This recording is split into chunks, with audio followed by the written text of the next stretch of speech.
describe him to me. And Muslims, look at the description of your Rasul.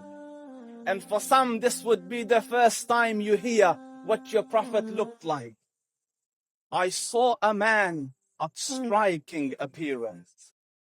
ظاهر الوضاء أبلج الوجه, radiant face, حسن الخلق, beautifully created. لم تعبه الثجلة, his belly wasn't protruding. ولم تزر به السعلة, nor was his head disproportionate and small. وسيم قسيم, proportionate and delicate, finely made, a specimen of a creation.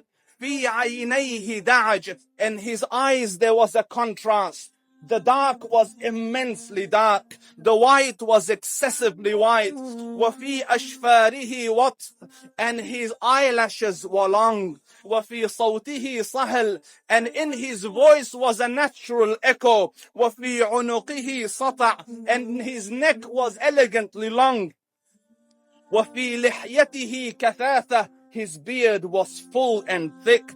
أزج أقرن, his eyebrows were arched, but they were not joined. It was separated. In summit, فَعَلَيْهِ الْوَقَارِ, when he was silent, dignity covered him. وَإِن تَكَلَّمَ سَمَاهُ وَعَلَاهُ الْبَهَاءِ, and when he spoke, it was audible and clear, almost commanding and overtaking. أَجْمَلَ النَّاسِ وَأَبْهَاهُمْ مِنْ بَعِيدٍ, from afar, the most striking and outstanding in appearance. وَأَحْسَنُهُمْ وَأَجْمَلُهُمْ مِنْ قَرِيبٍ, and when he came near, the best of them and the most handsome of them in closeness. حُلْوُ الْمَنْطِقِ, such an exalted and sweet level of logic. Like when he used to speak, it was so coherently logical. It was smooth and easy to understand. فصل لا نزر ولا هذر, he was to the point, not excessive, nor too short. كأن منطقه خرزات نظم يتحدرن, his logic, his utterances, his words were like jewels coming out of a necklace, calculated, polished, one after the other. It would flow magically. ربعة, he was medium in height. Your eye didn't have to strain to look up at him, nor was it tedious to look down at him. He was a comfortable sight to look at.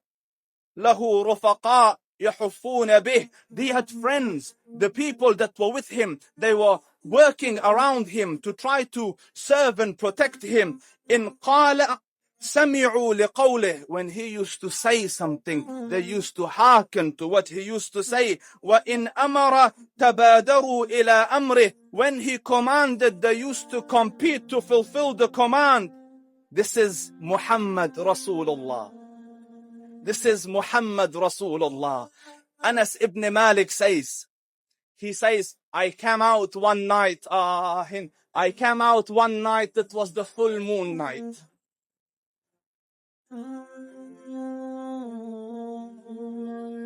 And I looked at the moon, and in the desert, understand, the moon is an awesome sight. It is smooth, it is radiant, it is clear, it is gentle compared to the scorching sun at which they are used to. So the moon was the epitome of beauty. So he says, I came out at a full moon night and I looked at the moon and I saw it beautiful, handsome.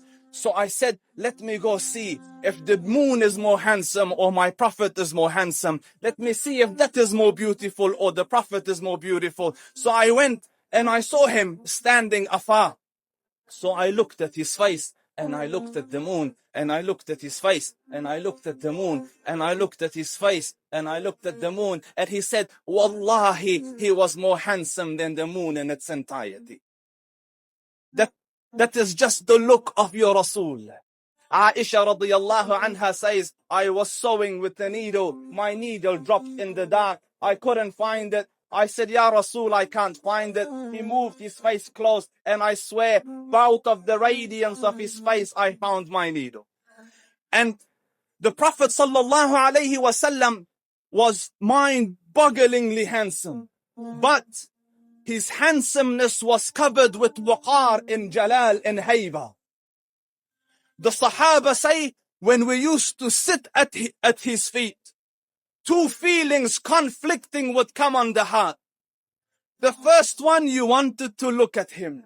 You wanted to behold the majesty of his face. And when you wanted to look up, shyness used to overtake you, so you used to look down. Amr ibn al-As says, I sat with him many times, but if you ask me to describe his face, I can't describe it. I wouldn't be able to look up to him ijlalan wa ta'zeeman. I couldn't look up at him. And that is why he didn't have the problems that Yusuf alayhi salam had. Because it was difficult to penetrate the awe and the splendor of the Rasul.